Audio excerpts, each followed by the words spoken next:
Hello बच्चों, तो स्वागत है आपका आपके अपने यूट्यूब चैनल पे। तो आज के इस वीडियो में हम लोग पढ़ेंगे परपोषण के प्रकार। इससे पहले वाला लेक्चर अगर आप लोगों ने नहीं देखा है तो आप लोग हमारे इस चैनल पे जाके देख सकते हैं। और लेक्चर नंबर 1 जो पार्ट 1 है जैव प्रक्रम का, तो हम लोगों ने इससे पहले पोषण पढ़ा था, पोषक तत्व पढ़ा था और बहुत सारे टॉपिक को कवर कर लिया था। तो आज हमारे पास परपोषण के प्रकार है। तो परपोषण के प्रकार जो होता है वो 3 होता है। परपोषण के 3 भागों में बांटा गया है। एक है परजीवी पोषण, एक है मृतजीवी पोषण, एक है प्राणी संपोषण। अब परपोषण हम स्वपोषण और परपोषण कल पार्ट 1 में बता दिए थे।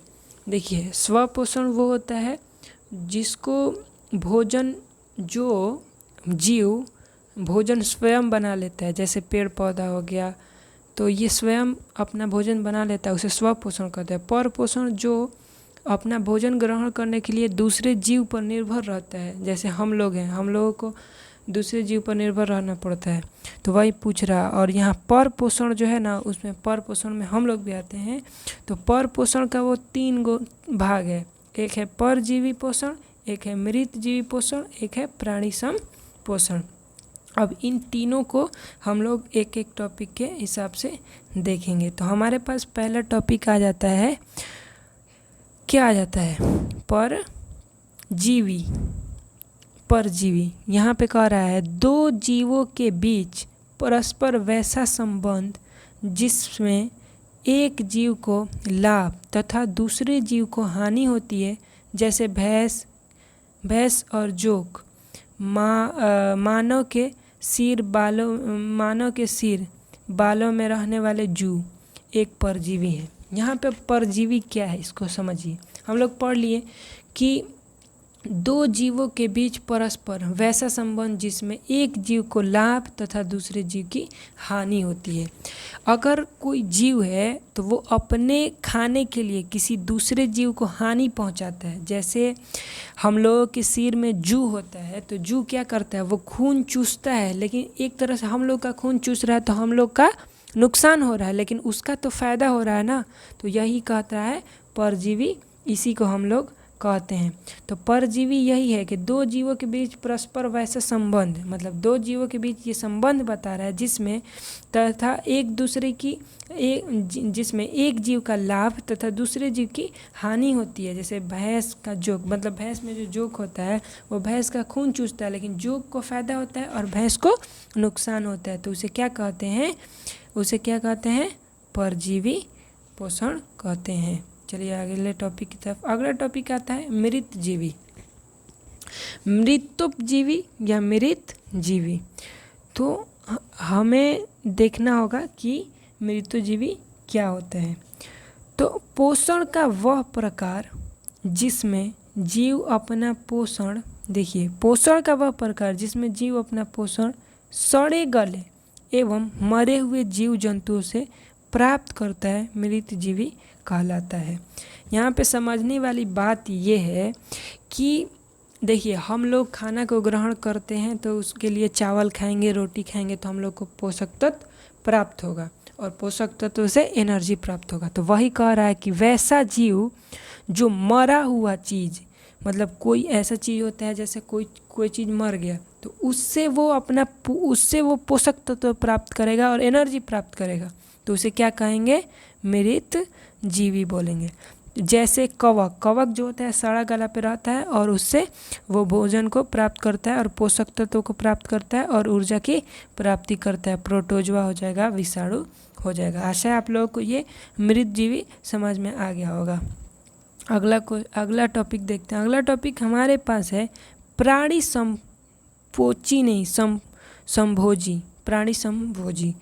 पोषण का वह रूप जिसमें जीव अपना पोषण ठोस या तरल पदार्थ के रूप में प्राप्त करता है, जिसे प्राणी संपोषी कहा जाता है, जैसे मानव, मेढक इत्यादि। यहाँ पे समझिए, पोषण का वह रूप जिसमें जीव अपना पोषण ठोस या तरल, ठीक है, जो ठोस होता है या तरल होता है उससे प्राप्त करे, जैसे चावल है ये ठोस होता है, तो इससे हम लोग क्या करते हैं, भोजन बनाते हैं और भोजन को खाते हैं।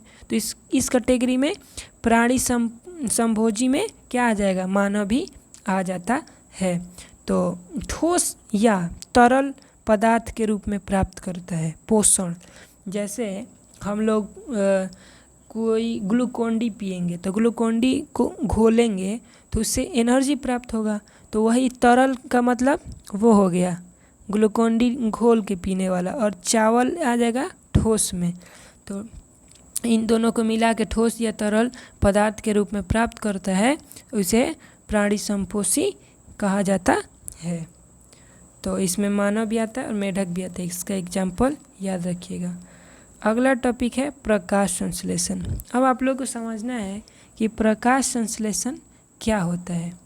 जो प्रकाश संश्लेषण होता है ये पौधों में क्या बोला जाता है, पौधों में क्या खाना बनाने का एक विधि होता है, जिसमें क्या करता है पौधा की सूर्य से प्रकाश ग्रहण करता है, वायुमंडल से CO2 O2 और जड़ से जल, इन तीनों के सम्मिलित रूप को वो इकट्ठा करके अपना भोजन बनाता है। इन सभी भोजन बनाने की प्रक्रियाओं को ही प्रकाश संश्लेषण कहते हैं। तो आइए चलते हैं डिफिनेशन की तरफ। डिफिनेशन हमारे पास कर रहा है, प्रकाश संश्लेषण वह प्रक्रम है, मतलब वह क्रिया है जिसके द्वारा सभी हरे पेड़ पौधे सूर्य के प्रकाश के उपस्थिति में अपना भोजन तैयार करते हैं, जिसे प्रकाश संश्लेषण कहा जाता है।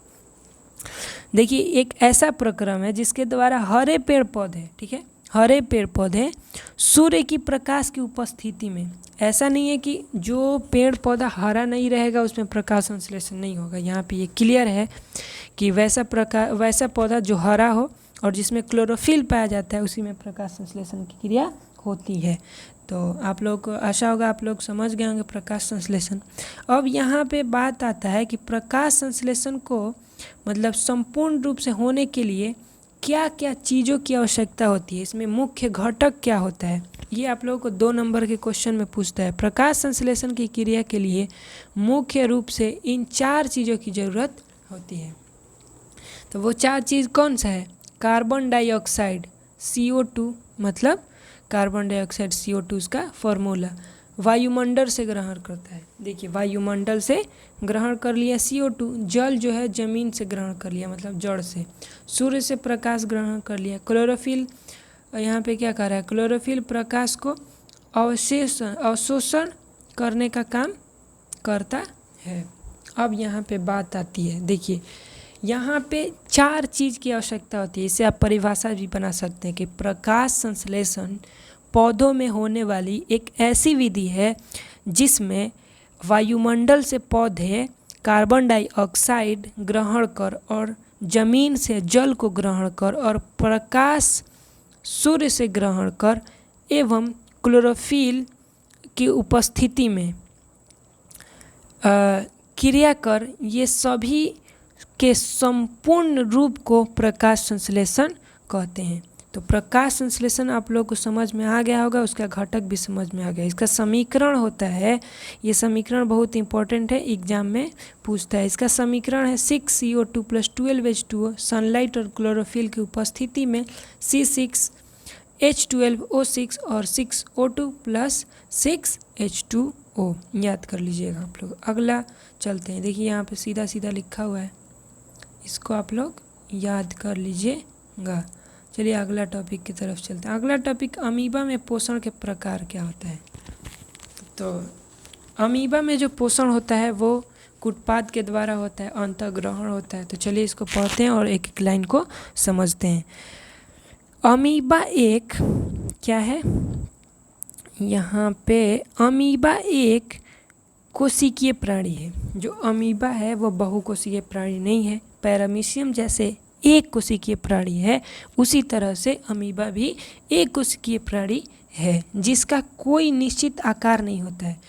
असल में ये एक कोशिकीय प्राणी है और इसका कोई निश्चित आकार नहीं होता है। यह अपना भोजन प्राणी संपोषी, आप लोग याद रखिएगा, ये अपना भोजन प्राणी संपोषी के आधार पर शैवाल, डायटर्म, जीवाणु, विषाणु कवक को कुटपाद की सहायता से ग्रहण करता है। ये बहुत इम्पॉर्टेंट है और ये ऑब्जेक्टिव में पूछा जाता है। तो कि ये पूछा जाएगा आप लोग से कि अमीबा अपना भोजन किस चीज़ से ग्रहण करता है, तो वो हो जाएगा कुटपाद के द्वारा। अमीबा अपने सतही स्तर पर अंगुली नुमा जैसा संरचना बनाता है जिसे कुटपाद कहते हैं। यह कुटपाद अपने चारों ओर प्यालीनुमा संरचना बनाता है जिसे फूड कप कहते हैं। इसकी सहायता से भोजन को चारों ओर घेर लिया जाता है। उसके बाद खाद्य राजधानी का निर्माण कर अमीबा अपने शरीर में एंजाइम का स्राव करता है जैसे ट्रिप्सिन, पेप्सिन, इमाइलेज। देखिए होता क्या है, यहाँ पे हम लोगों को फिगर एक ठो बनाना पड़ेगा। देखिए यहाँ पे बनाया हुआ है। यहाँ पे फिगर क्या कह रहा है, यहाँ देखिए आप लोग, यहाँ जो फिगर है ये देखिए, ये अमीबा है नॉर्मल, और इस अमीबा में क्या होता है कि ये धीरे धीरे आकार बनाएगा। देखिए यहाँ पे आकार बनाया, यहाँ पे ऐसे, और ये आकार बना के मान लीजिए पहले खाना यहाँ था, फिर ऐसे किया, फिर अगला में क्या करेगा, ऐसे पूरा घेर लेगा। वैसे यहाँ पे घेर लिया, उसके बाद में देखिए यहाँ घेरा, फिर यहाँ पे पूरा क्या हुआ, यहाँ पे जो है वो पूरा अंदर चला गया। तो इस प्रकार कुटपाद के द्वारा अंतःग्रहण होकर क्या होता है, भोजन अमीबा ग्रहण करता है। और इस पूरे ग्रहण के बाद जो पूरा ग्रहण हो जाता है तो उसके बाद ये एंजाइम स्रावित करता है। वो एंजाइम होता है ट्रिप्सिन, पेप्सिन, इमाइलेज इत्यादि। अमीबा में पोषण किस प्रकार होता है, यहाँ पे फिर से लिखा हुआ है। यह एक एंजाइम भोजन को पचाने का कार्य करता है। जो ये सारा एंजाइम आपको दिखा ना, ये एंजाइम, ये ट्रिप्सिन, पेप्सिन और इमाइलेज, तो ये भोजन को पचाने में कार्य करता है। तो वही कह रहा है, यह एंजाइम भोजन को पचाने का कार्य करता है। भोजन का पाचन खाद्य रिक्तिका में होती है।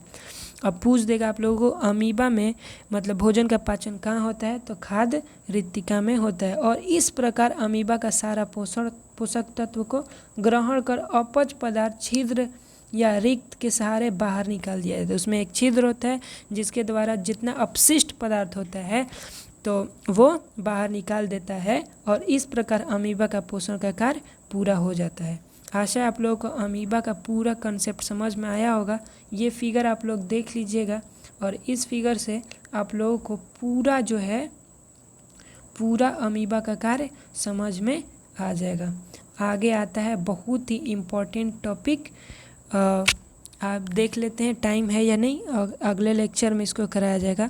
तो आज के लिए बस इतना ही। अगले लेक्चर में हम लोग पढ़ेंगे मानव पाचन तंत्र क्या होता है। तो आज हम लोगों ने कौन कौन सा टॉपिक क्लियर किया, वो टॉपिक था क्या,